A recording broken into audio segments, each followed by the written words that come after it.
Warning, incoming game over. Warning, incoming game over. Welcome back to Game Over Toronto, and it is a true welcome back in very Leafs fashion in their first game back after the Four Nations break, winning 6-3 against the Carolina Hurricanes, but making us sweat a little bit in the process, not unlike Canada against Finland in the final game of the round robin there. We'll, of course, talk plenty of Four Nations hockey in a little bit. We'll talk about the tournament, what it meant for Marner, what it meant for Matthews, what it meant for the Leafs in general, and also just what it meant for Canada. But, of course, the main focus tonight is the Maple Leafs back in action, taking on the Carolina Hurricanes, winning 6-3. Although probably in a perfect world, you're looking at like a 4-0, 4-1 win. That's, I think, more what you wanted, more what the Leafs wanted. But we'll take 6-3. 6-3 still feels like it was broadly representative of this game. The Leafs were in control for most of it, but for a minute there, the Hurricanes kind of took over. So 6-3 feels appropriate. We'll go through the game. We'll talk about it. And then, like I said, we'll talk some Four Nations because I think that's still on everybody's mind. My name is Dominic Jones. Welcome back to Game Over Toronto. Like I said, it's been a minute while we were off for the Four Nations break. Game Over, of course, lots of Game Over shows, part of a larger network of independent hockey analysis. Our flagship show is Hyperdrive Hockey. You can find that on the main Game Over YouTube channel. Terrific coverage of the Four Nations, terrific coverage of all things hockey over there. You don't want to miss it. So check out Hyperdrive Hockey on the Game Over YouTube channel or on your favorite podcast app. Let's dive into this game. Lots to go over. The question going into it, right, was how much rust? How rusty would these teams be after the majority of the players having the better part of 2 weeks off, and then a handful of players, but the best players, all playing probably the hardest hockey they've played since last year's playoffs. The NHL regular season is a grind. Those games are tough. Those games are hard to play. But they're not the same as the playoffs. The playoffs crank things up a notch. And the Four Nations felt like the playoffs. So the question was, would the injuries or the added pressures that came with playing in that tournament, would that have taken a toll on some of the players that played there? Would they come back maybe looking a little beat up, a little banged up? Would there maybe be some sort of like a Monday morning letdown? You've just played, if you're Mitch Marner and Austin Matthews, you just essentially played Game 7 of the Stanley Cup 2 nights ago. And now you're asked to be excited, be engaged in a regular season NHL game between the Carolina Hurricanes and the Toronto Maple Leafs on a random Saturday night. And then, of course, the other question was all the other guys who have not been playing games. They've been practicing for a week, but who have not been playing games. Would they be up to game speed? Would they be looking sharp? Would they be playing well? The answer seems to be everybody just kind of picked up where they left off. The Leafs players, the ones that were off, they looked pretty sharp. They looked excited. They looked ready to go in a way that certainly out of the gate, the Hurricanes didn't. And then as the game went on, Matthews, Marner, Nylander as well. He spent a good deal of time. He didn't get a break. He was playing in tough games, playing tough minutes for Team Sweden, even though they didn't make the final. He's still in there in the final minutes. They're still making things happen. They all looked like they were contributing, even if they really only got on the goal sheet at the very end with the empty netters, with Matthews getting his and Nylander setting up Holmberg's. But naturally, the first person to score in this game, everybody had this on their bingo card. Alex Steeves, his first career goal. He opens the scoring. A great pass from John Tavares. He scores it basically from the faceoff dot. He was getting ready to go off and then realized the play was developing in a way where he could make a difference and stuck around and got that pass from Tavares and fired it home. Great to see from him. His first game of, I guess not his first game of the year. I was saying his second game of the year, but not a guy who has spent a lot of time with the big club this year. Not a guy who spent a lot of time in the NHL at all. This was his 11th game, and in it he gets his first career goal, and he got an assist later too. So, strong start from him. Something the Leafs have been looking for. This is, again, we sort of have to put ourselves back into the mindset of the beginning of this month. What were some of the things we were talking about? Wanting more secondary scoring from the Maple Leafs. It couldn't just be the core four getting all the goals. Well, the first 3 goals of this game and the last one all kind of answered that call. All of these guys having had 2 weeks off from playing games. I guess Steves didn't, though. He was playing with the Marlies the whole time. But he wasn't in the Four Nations Cup, I guess is the point there. But all these guys who've been away, now they come back. They're feeling hungry. Maybe they feel like they have something to prove. Maybe they feel like, I wish I could be at the next one. I don't think Holmberg's making Team Sweden. I don't think Steves is making Team Canada. But maybe David Kampf, who got the 3rd one, maybe he could make Team Czechia, play a 4th line role for them. Maybe they all feel like, I'm sad I missed that. I'd like to be at the next one. Maybe I can prove a little something here in the first game back. But Steves, great accomplishment, first career NHL goal, and it comes in an important game like this. Followed up 29 seconds later, Pontus Holmberg gets the goal. It wound up being unassisted because, technically speaking, Jordan Staal put it in his own net, which we can all just take a moment and enjoy that fact. We can just take a moment to relish the fact that Jordan Staal scored a goal against his own team here. Austin Matthews comes in with a chance in front, fires it, save from the goalie, rebound is there. Holmberg fires the rebound. It's kind of right on the line, and Staal gets in there trying to clear the puck away and winds up shooting it off the goalie's glove. And the goalie was reaching back with his blocker without his stick, trying to grab it sort of with the hand part of the blocker. And instead Staal fires it off there, goes in the net. 2-0 Toronto, 29 seconds after Steve scores that first one. Pretty strong start. And things just got worse for Carolina from there, because shortly right after that, Sebastian Aho takes a slashing penalty. Again, not a great start for the Canes. McMahon winds up being kind of robbed on the power play. The second power play unit, I think, was the stronger looking of the two to start the game. I think it's fair to say that.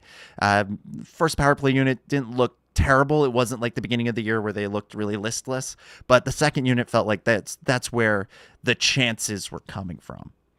And I will say, Kochekov, that's the goalie's name, right? Kochekov. He gave up 4 goals. Didn't have the strongest start, but he did make some big saves. And the reason why the Canes were able to, give the Leafs a little bit of a scare there in the third period is due in large part to the fact that he made some important saves at moments that maybe didn't feel important at the time. And this McMahon chance is kind of one of those where there was a great opportunity for the Leafs to really start to seemingly put the game away, and he came up big and denied that. Now, I say that that seemingly like the Leafs were going to put the game away. They scored not too long after that. David Kampf got his 4th of the year. Some great passing from Stephen Lawrence and Alex Steves to set up this play. Great passing play, getting the puck into the slot. Kampf firing at home, 3-0. Things feel pretty good for the Maple Leafs, and it just keeps getting better. We're not even out of the first period yet, and John Tavares gets a goal.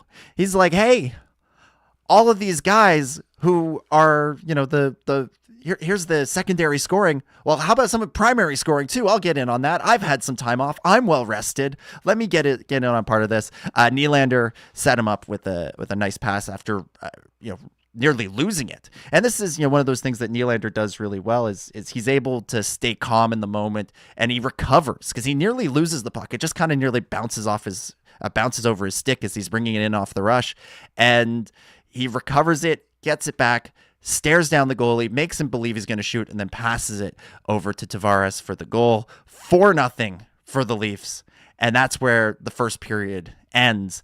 And I think, we're suddenly wondering, okay, Four Nations, we thought it was all about, Matthews and Marner and Nylander. One of them's going to learn how to win in a big game. This is going to be great.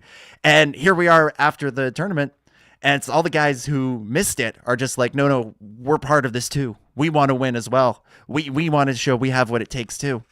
And we're feeling pretty good. And the second period comes around. Not a ton happens. It's a pretty uneventful game. You think maybe the Leafs are just going to lock it down and take this one home. Really, the only thing that was kind of exciting, the only sort of notable moment, Mitch Marner, fresh off of his heroics in overtime to set up Connor McDavid, gets a breakaway on a shorthanded opportunity, but he was kind of gassed at that point. He was really putting all of his energy into getting down the ice with the puck.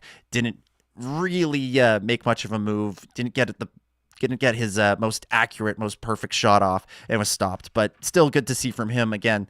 If anybody should be coming back feeling motivated and energized, it's the guy who set up the golden goal. Well, I guess we can't really call it that, but the game winner. Third period gets underway. Max Domi. I think maybe we'll leave Max alone in this one. He kind of just got back to his usual way of being. But he was down at one point. He got cross-checked in the head and goes uncalled, and he was down. I was kind of wondering if we might be on the verge of losing Max Domi for a bit, but he came back in this one and played about as well as he can, as sort of standard Max Domi fare in this one. But things are going well. Things are looking good. Stolarz is looking sharp, and then Gostisbehere ends the shutout bid. This is of the goals. This is the one where you're like, that's just good hockey. That's just good hockey. Nothing wrong with. I mean, there's stuff wrong with it. You don't want this play to develop the way it did, but this was just quality hockey. The other two are weird, bouncy, crazy goals. This one, great pass from behind the net from Sebastian Aho. There we go. I can talk. Right onto Gostisbehere's stick. Puts it home, 4-1. You think, okay, no shutout, but we're still in a pretty good position. And the Leafs nearly kind of get it back. Max Domi sends a perfect pass to Bobby McMann out in front, and Kochekov just does like a diving poke check, like really like desperation stuff to keep the puck from getting onto McMahon's stick. And thankfully for him, he succeeds and sort of gives his team the opportunity to give the Leafs the scare that they did. But it was a good play from Max Domi. Like I said, we're gonna lay off Max Domi. He got cross-checked in the head tonight. We'll allow him to not be perfect, and I'll let Zach tear him to shreds on the next stream that he does. Carolina pulls the goalie with over 6 minutes left, and Svechnikov gets the goal. Unfortunate bounced off Jake McCabe's skate and in. McCabe was going for the block shot and just winds up redirecting it. That's one of those ones where you're frustrated, but everybody was like trying to do the right thing, and it just didn't work out. So again, you don't want to allow a goal, but if you're going to allow a goal, you're not going to be too frustrated about it. The next one's the one where you're like, come on, how does this happen? And none of I'm not going to blame Stolarz on any of these. None of them are his fault. They were just weird goals, or in the case of the Gostisbehere goal, a good goal. But this one takes the weirdest funny bounce, goes off 2-3 players, goes way up into the air. Everybody's thinking it's going to go into the netting behind the net, and instead just kind of lands right in front of Jacob Slavin. Just right in front of him, whole cage to shoot at. He makes no mistake. 4-3. And that's where all of a sudden we're sitting here thinking, oh my God, they are still the Leafs. They are still the Leafs. They cannot help themselves but find some bizarre way to lose these games. They were dominating for 50 minutes It felt like they were. It was never in doubt through the whole thing, and then all of a sudden, two weird bounces happen, and the Canes are one shot away from tying it. And Chris Cuthbert on the broadcast made the comment of, "Where's Sidney Crosby?" Again, hearkening back to the Team Canada-Finland game, where basically the same thing happened. Team Canada was in a pretty good spot, leading, I think, either if not 4-1, 4-0 or 4-1, and suddenly Finland's like, hey, we're also really good at hockey. We could maybe give the Canadians a scare. Maybe we could go play in the final. And pulled within one, and Sidney Crosby, captain of Team Canada, made the laid the hit and got the empty net goal. Austin Matthews, captain of Team USA, also captain of the Toronto Maple Leafs. He doesn't need to lay the hit, but he does get the empty netter goal. I was a little bit worried. That the Leafs were going to do the thing that NHL players always seem to do, which is they don't want to shoot at an empty net. They're always afraid of shooting at the empty net because, I don't know, they think it's not like proper to score without a goalie or something. And so they always feel like they have to do some bounce it off the boards and in, or have to shoot it from all the way at the other end of the ice and in. They never want to just take the easy shot and put it in. And Matthews kind of hesitates for longer than I would like, but he does the thing. He puts it in the net. He seals the deal 5-3. That's what was great about Crosby's goal. Just to go back for a second. That's what was great about Crosby's empty net goal, is that he just saw the opportunity, took it, and scored it. He was just like, we're going to win this game. I am Sidney Crosby. I'm going to ensure that it happens. And he got the empty net goal, an important empty net goal. Canada wins that game 5-3. Leafs take the lead 5-3 in this one. Nylander then sets up Holmberg for one more empty net goal, just to really, really seal the deal. Nylander, again, you see it on the replay. There were opportunities there where he had the net wide open and could have shot himself, but he holds onto it, and then passes it to Holmberg and puts Holmberg in this it gives him this awful angle to shoot at. So the goal winds up looking more complicated than it needed to be. Again, because these guys seem to be afraid of just shooting an easy empty net goal, but whatever. They got two empty net goals. I'll stop complaining about that. They win the game 6-3. Harmonia in the chat says, really happy they did nothing for David Ayers. This is the 5-year anniversary of that game, and I will say I think the best thing about the Four Nations, not the great hockey, not the Canadian Championship, not sticking it to the USA and Trump, is the fact that it overshadowed the anniversary of that ridiculous hockey game, because this is literally the same two teams just 5 years later. There was the one acknowledgement of it during the broadcast, during the opening, but nothing more than that. And really, that's how it should be. If this game was in Carolina, sure, bring him out and do a thing, do a 5 years ago today thing. Toronto can acknowledge how great a story that is, but they never should do anything to celebrate it.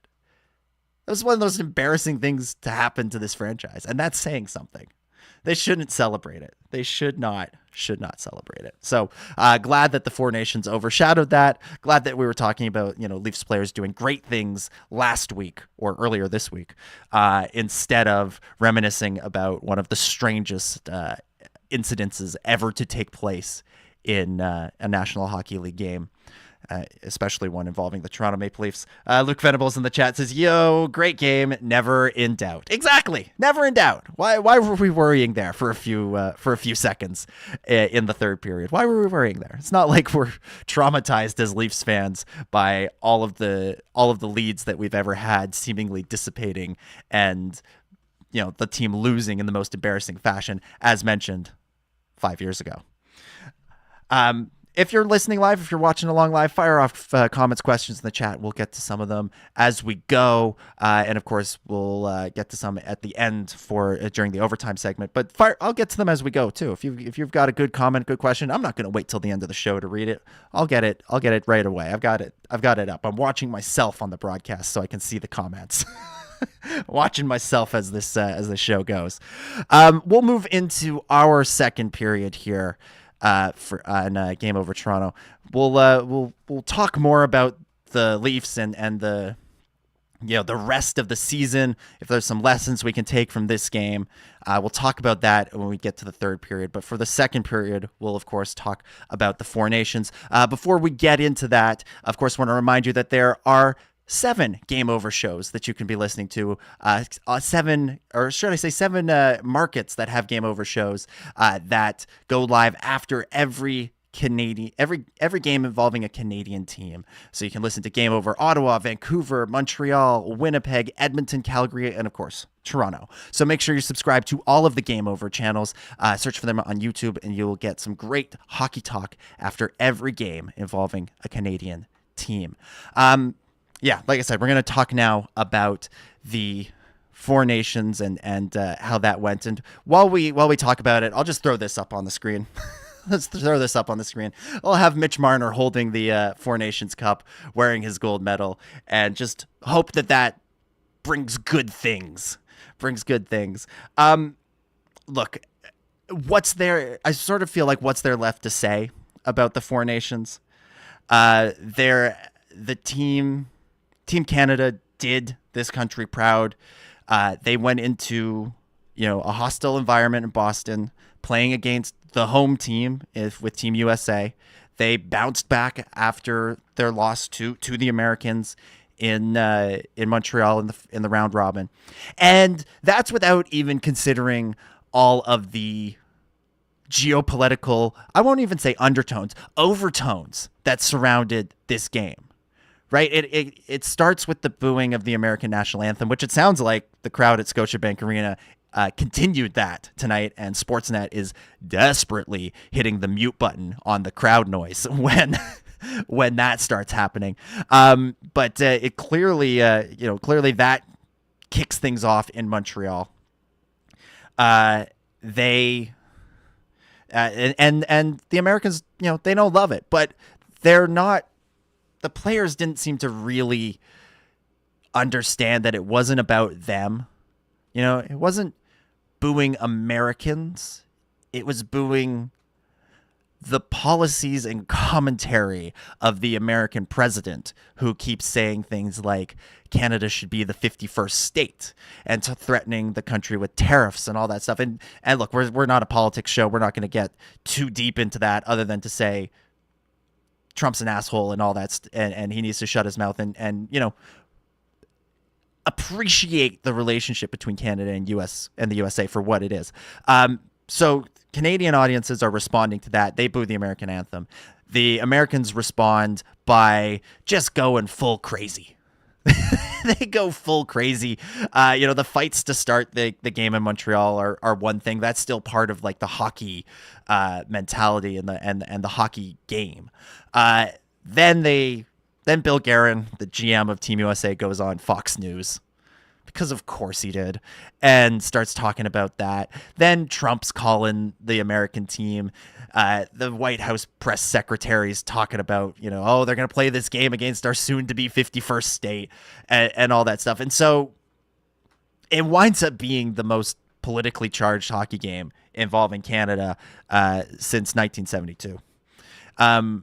The Olympic championships in 2002 and 2010, especially, and also 2014, those were big moments. They were moments of national pride.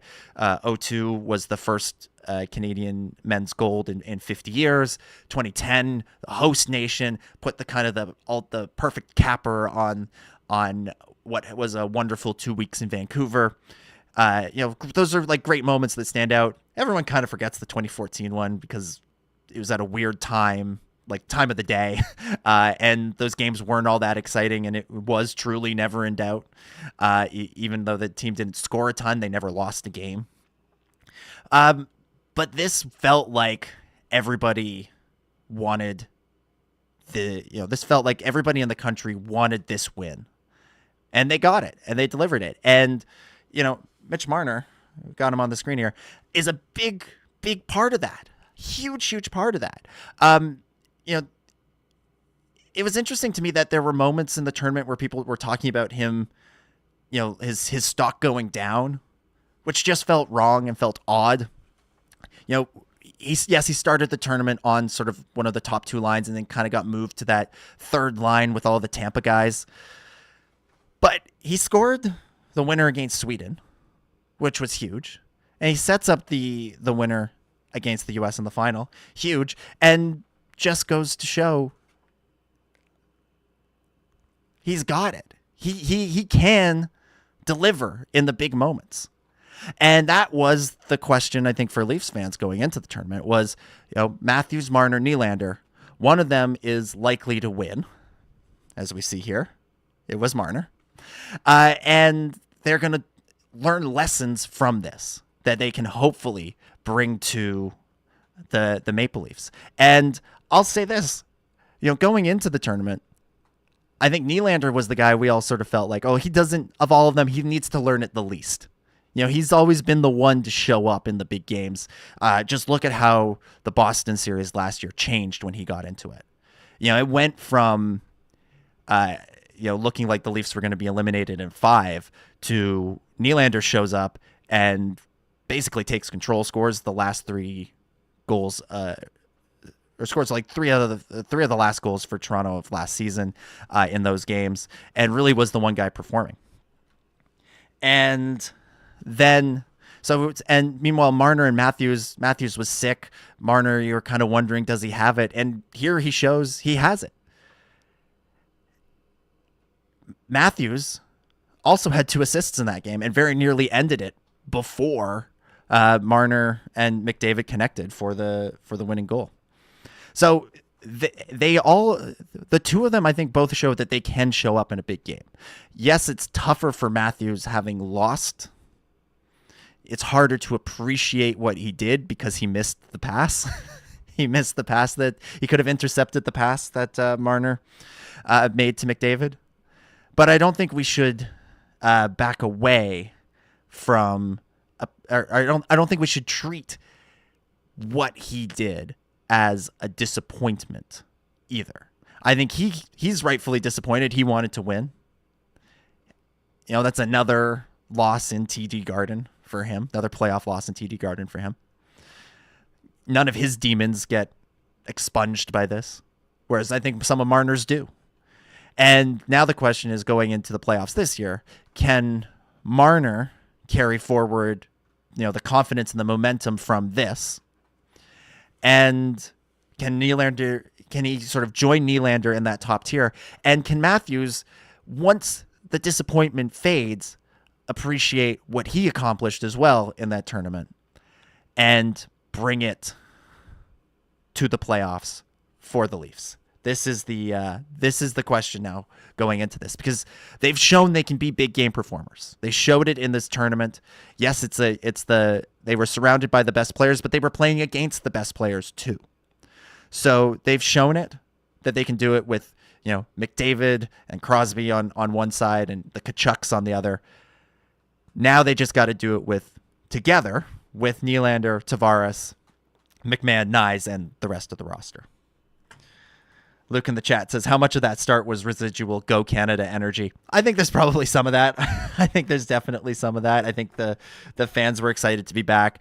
Everybody was excited to celebrate, Marner and what he accomplished. I think that's definitely true. Armonia says there were players on Canada who clearly understood and went right up to the fence without saying anything outright. Yeah, about the political side of things. Yeah, absolutely.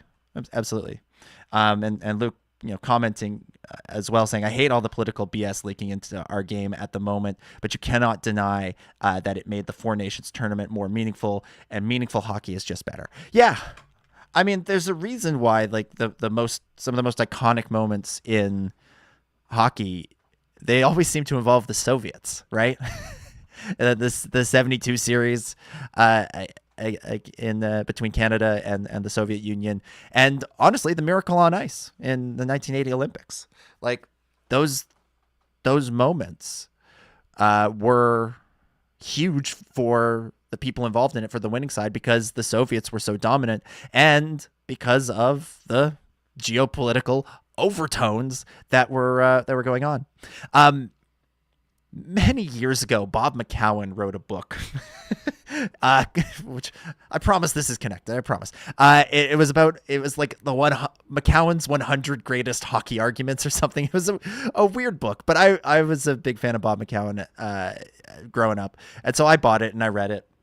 And one of the comments that he made that always sort of stuck with me was, the magic of the 72 series will never be repeated because it wasn't just a showdown between two great teams. It was a showdown between two ways of life. Now, that's obviously not an original thought. Everybody who has commented on the 72 series over the years has pointed that out. It's it's communism versus the West and all of that stuff. But what McCowan said was, unless some other country, one of these countries that we have, a deep philosophical difference about how we're supposed to live our lives, somewhere that isn't a democracy, some autocracy out there, develops a real strong hockey program, we're never gonna see anything like that. Now, this was written like 2009, somewhere in there. So in the years since then, the Russians have kind of tried to steer us back, or I won't say steer themselves. Putin has tried to steer Russia back to being kind of that, the monster that the Soviet Union was. And, the Canada, if we ever do have games that are Canada-Russia again, which probably won't happen until Putin's gone, let's be honest, then maybe we'll recapture some of that magic. Or not even magic, I'll just say sort of intensity of rivalry. But I think when McCowan made that comment, and when I was reading it way back in the day, I don't think anybody expected that the country that we would view as sort of a rival to our way of life would be the Americans. I never expected it to be the USA. Certainly didn't expect Donald Trump to be at the forefront of it. He was just some weird guy who hosts a weird reality show on TV. But that's what made it.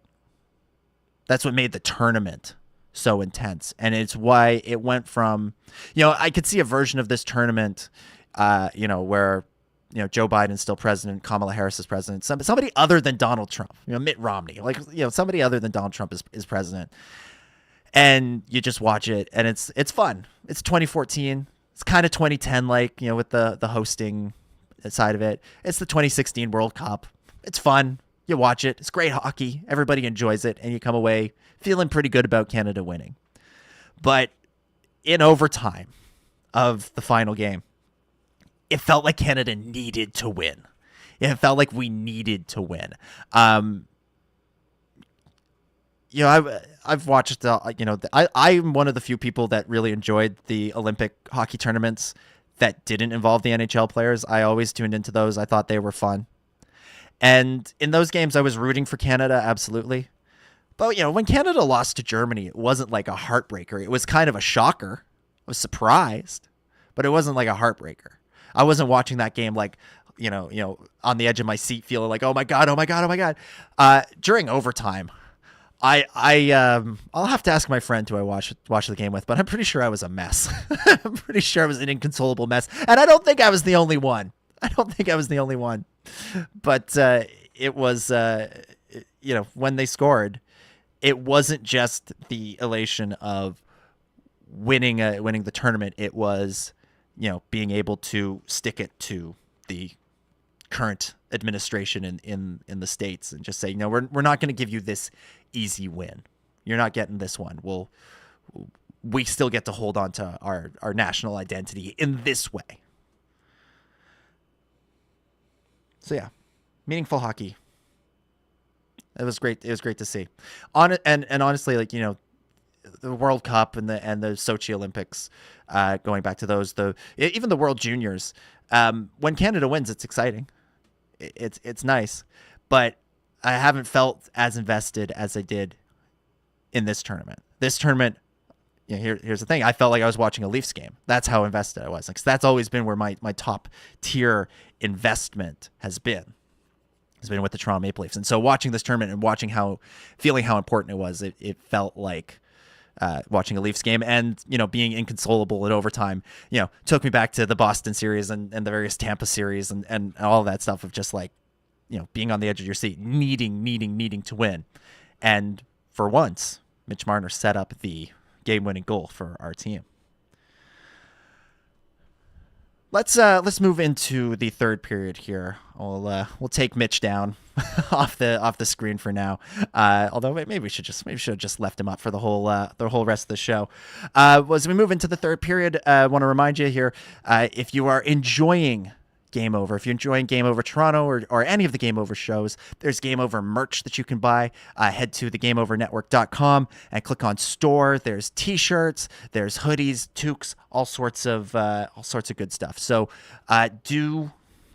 do check that out. It's a great way to support the show. It's a great way to get the word out about it too, because people will see it and be like, hey, what's that cool thing? And then they'll either ask you about it, or if they're feeling socially awkward, they'll Google it later and they'll find this and they'll realize, hey, it's a cool show with a cool community, and they'll tune in. Plus, it helps us, grow the network, keep the lights on, all of that good stuff. So thegameovernetwork.com, click on store, buy some cool, good-looking merch, and help support us here. Now we'll move back as we move into the third period here. We'll kind of shift back to talking more directly about the Leafs, kind of look ahead at where do we go from here. As we're going here, I will shout out another comment here from Harmonia J in the chat, who points out something I didn't mention in the game recap, which is Matthews' goal tied him with Daryl Sittler on as the second all-time leading Leafs goal scorer. Only Matt Sundin is ahead of them. Now Austin and Daryl share that second spot. Harmonia says, so with Matthews equaling Sittler tonight in goals and on his way to catch Sundin, what do you think his ceiling is? How? Gretzky? Ovi? Matthews is so interesting in this way, right? He's so interesting because he goes from having a season where he is lights out, unstoppable, seems like he scores on every other shot, to a season where he's kind of hurt and he's kind of he doesn't wind up hitting the same markers that he does. This was his 21st goal of the season. That's impressive by any normal metric. Austin Matthews should have had his 21st goal, sometime in December, if not November. November might have been a bit much, but should have been sometime in December, right? That's how sort of elite he is. And last year he was a goal away from 70. Like he was, again, this close. He was this close to it. So but the year before that, he barely got to 40.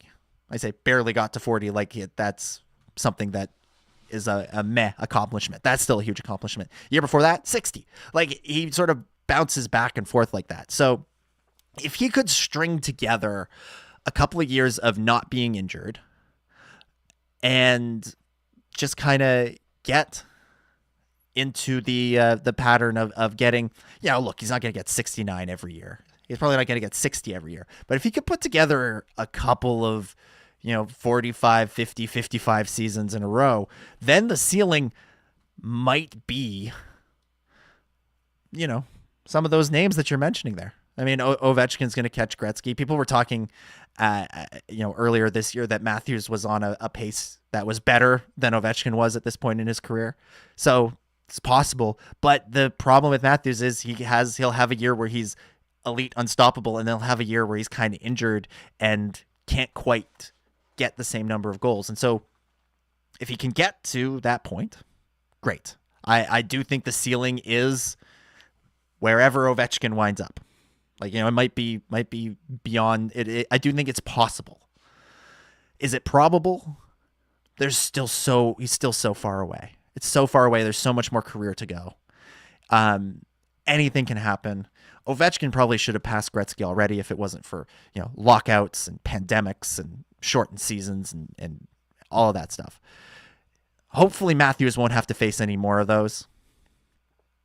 But it is possible. So I don't want to say that I think he's gonna pass Ovechkin. That would be the ultimate Leafs fan thing to do. But it's not impossible, right? It's not impossible. So he'll certainly pass Matt's, barring true catastrophe. and that'll be great. And he will set an impossibly high bar for the next best Leafs goal scorer. Like if he plays his entire career and winds up with his entire career with the Leafs and winds up with being 100 goals behind wherever Ovechkin winds up, then the Leafs all-time goal scoring list will go number 1, Austin Matthews, 700 and something. Number 2, Matt Sundin, 400 and something. There will be a 300 goal gap in between there. Although Willie Nylander and Mitch Marner may have something to say about that, but it will still be, the gap will still probably be 3 digits.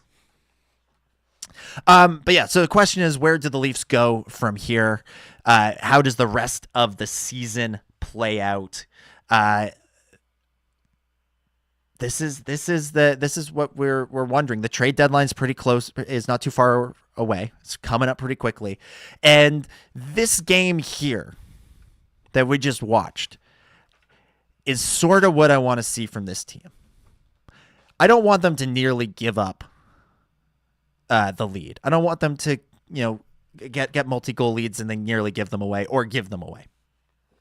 But I've said all year, I want to see how they handle adversity. And because other Leafs teams in the past haven't been able to handle adversity well.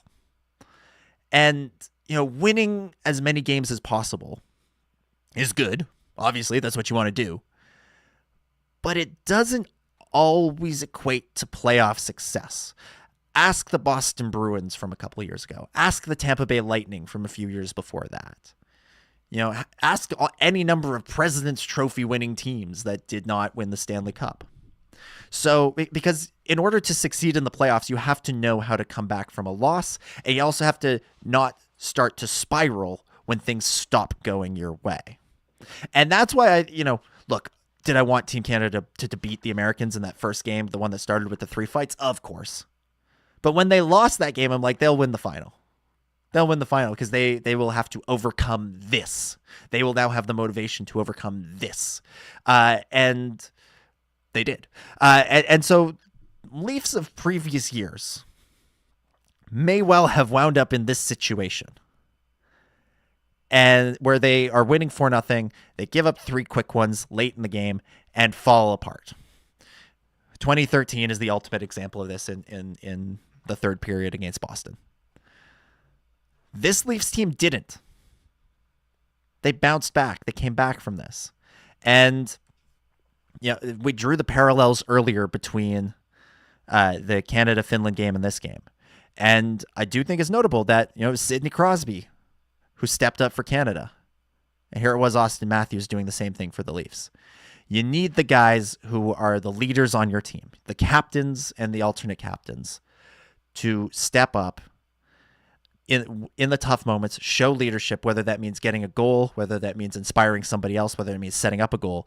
And just when things are looking bad, just reminding everybody that it is possible for them to be good. And in fact, they should be good. And here, let me show you how to do that.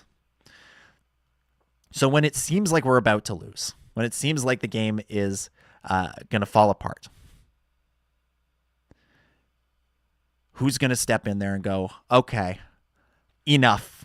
I'm sealing this. Give me the puck. I'll put it in the empty net, or I'll put it past the goalie, whatever it takes. Matthews did that tonight, and I think that's a good sign. Obviously, there's still room for improvement with this team. Don't give up 3 goals late in the third period, please, as a general rule. Stolar's played well, as I said. Don't blame him for any of them. As a general rule, don't want to give up 3 goals late in the third. I'm interested to see what they wind up doing at the trade deadline, if there's a big move out there, or if not, how they can tinker around the edges. I said I wasn't gonna pick on Max Domi tonight, so I'm not going to. But he's a guy that maybe you'd like to upgrade on. Maybe you can't send him out of town, but you'd at least like to have him play a more limited role, just because he's had a tougher year. So, like I said, I wanted to see how they handle adversity. This game, even though it was, got our heart rates up a little bit there towards the end, in the grand scheme of things, I think this was a good sign. So I'll take this as a positive sign as we head into, let's call it the final stretch of the regular season. And we'll move now into our overtime period. There's a couple of comments already in the chat. We've responded to a few already, but if you've got more, this is your last call to get them in, and we'll answer them in the overtime period here. So, got a question, comment, anything else you want to say about this game, about the Four Nations? Fire away in the live chat, and I'll answer it in a moment. But before we get to that, we'll of course remind you to make sure you're following the Game Over Network on social media. Or we're at Game Over NHL on Twitter. Not going to call it X, especially not after we spent so much time talking about politics earlier. Definitely not going to call it that. We're going to call it Twitter. But you can follow at Game Over NHL there. At Game Over Network on Instagram. We're on Bluesky. That's where all the fun's at these days, or so I'm told, is on Bluesky. So make sure you're following Game Over Network over there, and also on Facebook. And as I said earlier, follow on YouTube, subscribe on YouTube, and subscribe in your favorite podcatcher. That way you can you'll never miss an episode of the show. You can listen later after the fact. If you can listen on drive to work, on your way to school, while you're at work, while you're at school. Instead of doing all that important stuff, you can listen to this show and subscribe on YouTube. You can watch it and see things like just throwing up Mitch Marner with the with the Four Nations Cup just for fun, just as a reminder of what is possible. So follow Game Over Network on social media. You can follow me at DominicJ25.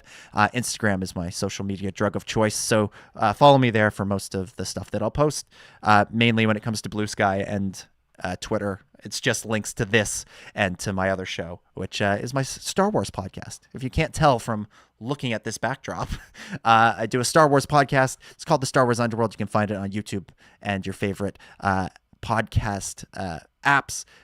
We've got a lot of interesting stuff going on in Star Wars right now. Andor Season 2 is coming up, and boy, that's going to feel really relevant when it's on for a lot of the same reasons that we just talked about with the Four Nations Cup. All right. Comments from Luke Venables here in the chat. Says, being Australian, I feel like a big fat fraud being happy about Canada winning, but I was genuinely pumped, especially seeing McDavid do it off of Marner's stick. That's poetry. Yeah. Look, I think the rest of the world was rooting for Canada. I think this was one of those games where everybody was rooting for Canada, which, in most hockey tournaments, I don't feel like that's the case. Hockey's kind of the one thing where you expect Canada to always be the best at it, even though, the American team is quite good. They're quite good, and they will be for a very long time. And, Milan next year, they're going to want vengeance. They're going to be out for blood. The World Cup in a couple of years, they're going to want to, prove themselves there. But the understanding is that Canada's the best. And so I think in most of the time when it comes to hockey, international hockey tournaments, you want to beat Canada, and everybody's kind of rooting for Canada to lose, because it's sort of like rooting for the Yankees or the Dodgers or the Leafs. The big team that has the most fans, the loudest fans, and unlike the Leafs, they usually win. So it's an underdog story when they lose. That's why Germany beating them in the 2018 Olympics was such a big deal for the Germans. Like, there were no NHL players there. It wasn't Leon Draisaitl beating Connor McDavid and Sidney Crosby, but it was a huge deal for the Germans to win that game. And they came within a hair of winning the gold medal too. That would have been great. They would have beat Russia too, or the Olympic athletes of Russia. So most of the time when it comes to hockey tournaments, you're not cheering for Canada if you're not Canadian. You're cheering for the other team. But everybody's looking at what's going on politically in the U.S. and looking at all of the grandstanding and all of the nonsense that's coming out of that man's face. And the other one, too, the guy who owns Twitter. The two of them. Everybody's looking at that going, God, we don't want them to win. We really don't want them to win. So who are we cheering for? Whoever is playing against them. And it's the Canadians, who happen to be in their crosshairs right now for reasons that are completely and utterly inexplicable to anybody. So, yeah, I think everybody who was an American and even some Americans were rooting for Canada in that case, and that includes Australians, including Luke. Also, my friend who I was watching the game with, she's Australian. She was very much rooting for Canada in this one, and I think everybody was. There was a great video compilation I saw on TikTok of all of the like international calls of McDavid's goals, and like every single one except the ESPN call was, they were so excited and so happy. The Mexican call was great. You know, all of that energy they take to doing soccer commentary, they just brought that to hockey. And so McDavid's goal, it sounds terrific in Spanish. It just sounds amazing. And it's like those commentators are like, yeah, we've got all our practice in doing soccer commentary, and now we get to watch an actually exciting game and do commentary for that. And you get the best of both worlds there. So, yeah, so very much everybody on board with Canada winning, be it Canadians, Mexicans, Australians, and even the Swedes and Finns, I think, are like, well, if we can't win, let it be Canada. Luke also says Ovi's biggest advantage is that the Russian machine never breaks. Yeah, well, that is the thing. Ovechkin spent very little time of his career being injured, and as he showed this year, even when he does get injured, he comes back very fast and doesn't seem to miss a beat when he comes back. And that's why, it's part of the reason why I say, if it wasn't for lockouts and pandemics and all that stuff, he's probably already past Gretzky, because, you know, he barely missed any time otherwise. And we have no reason to believe that had he been able to play for all of the 2012 season, or play his rookie year in 2004, 2005, or play all of the 2019, 2020, or the 2020, 2021 seasons. Like, if he had been able to play all of that time, if he had played under normal circumstances for all of those years. I mean, how far is he away now? He's within the distance that it's conceivable that he could do it this year. So you're saying if he plays just the full season in 2012, or the full season in 2021, instead of 50 games or 48 games or whatever those years, the number they were, he's probably already there, or it's like we're getting ready for it to happen next week, kind of thing. But maybe Matthews can do it. Maybe he's got the shot. He's got the talent. It's possible. It's not impossible. It's maybe not likely just because it's such an accomplishment, but it's possible. It's doable. All right. Thank you, Luke, and thank you, Armonia, in the chat for all the comments all throughout the stream. Been a lot of fun answering your questions as we go. But that's where we will wrap things up for this episode of Game Over Toronto, celebrating the Leafs' decisive victory. I'm going to call it that, decisive victory, 6-3 over the Carolina Hurricanes. Game Over Toronto will be back tomorrow. That's right, tomorrow. The Leafs are back in action. No rest. Well, I was gonna say no rest for the weary, but I think it's more likely no rest for the well rested, as they take on the Chicago Blackhawks. That game's at 7. I believe Zach is doing the stream tomorrow night. It's Zach or Lauren. It's not me. It's one of those two. So you get to reunite with them as we come back from the Four Nations break. So do make sure you tune in live after the game, after the Leafs take on Chicago. Presumably Joseph Woll is starting in that one, and should be an exciting matchup. And hopefully the Leafs can continue the momentum here and run with it all the way through to the end of the season, into the playoffs, and all the way to lifting the Stanley Cup, and we can get another picture of Mitch Marner holding up a cup over his head, celebrating. Wouldn't that be nice? So, like I said, tune in again tomorrow for Game Over Toronto. Make sure you're subscribed on YouTube and on your favorite podcatcher so that you don't miss it. But for now, I'm Dominic Jones. Thanks so much for tuning in. We'll see you next time on Game Over Toronto.